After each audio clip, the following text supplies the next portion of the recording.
Dan saya pikir ya kalau ada yang meme-meme apa, udahlah saya maafkan lah.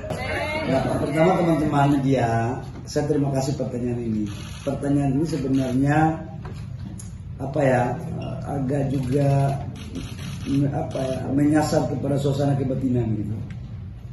Pertanyaannya adalah bagaimana menurut pendapat saya terkait dengan meme-meme ataupun pemberitaan yang sesungguhnya berbeda dengan apa yang sesungguhnya terjadi.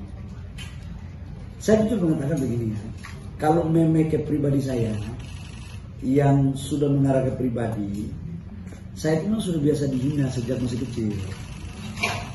Karena saya kan bukan anak pejabat kan, saya kan anak orang dari kampung.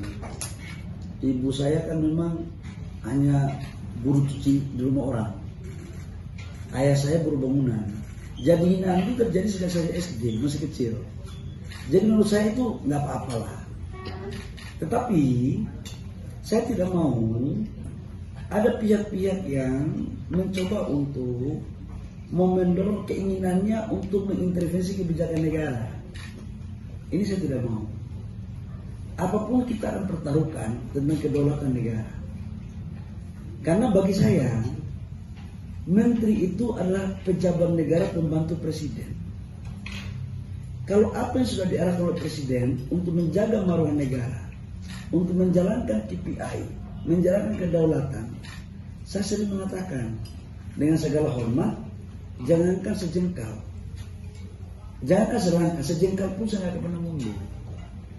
Nah, menyangkut dengan apa yang kami kerjakan, pasti yang berhak menilai menteri itu adalah presiden. Itu hak prerogatif presiden.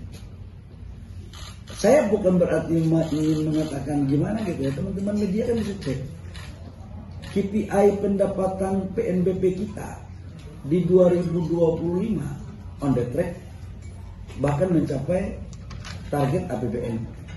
Lifting kita sekarang sudah di atas APBN. Hilirisasi berjalan dengan baik. Listrik desa berjalan dengan baik.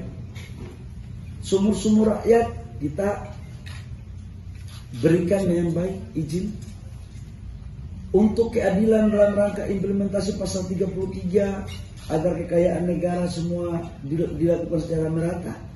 Iup koperasi, iup UMKM telah dimediasi lewat perubahan undang-undang. Ini sebagai bagian apa?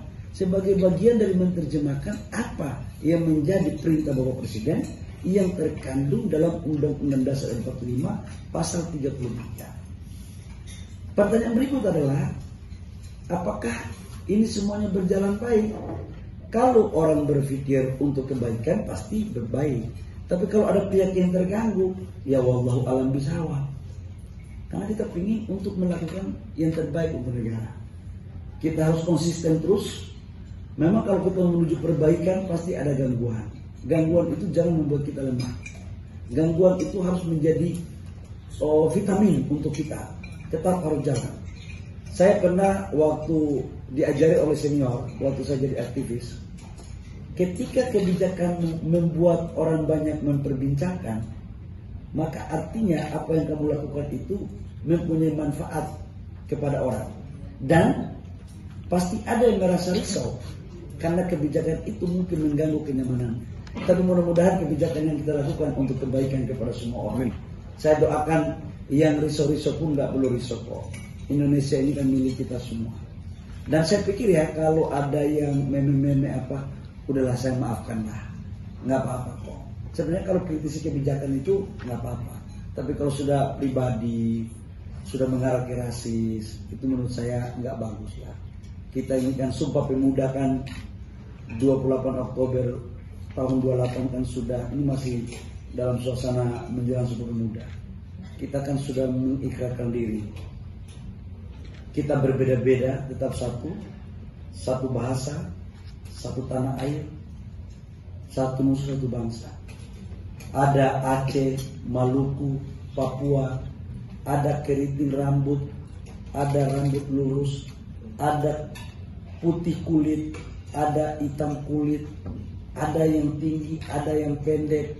Itulah Indonesia. Ada yang Islam, ada yang Katolik, ada yang Protestan, ada yang Konghucu. Itulah Indonesia. Ada yang semua suku ada. Dan memang negara kita ini keberagaman. Makanya kita itu Bhinneka Tunggal Ika. Jadi saya menyarankan kepada teman-teman semua, ayo kita rawat kebinekaan ini untuk kebaikan negara kita. Karena setiap anak-anak bangsa dari pelosok tanah air mempunyai hak yang sama untuk ikut berkontribusi atas dasar panggilan Ibu Pertiwi dalam rangka menjalankan apa menjadi tujuan dalam berbangsa dan bernegara. Demikian.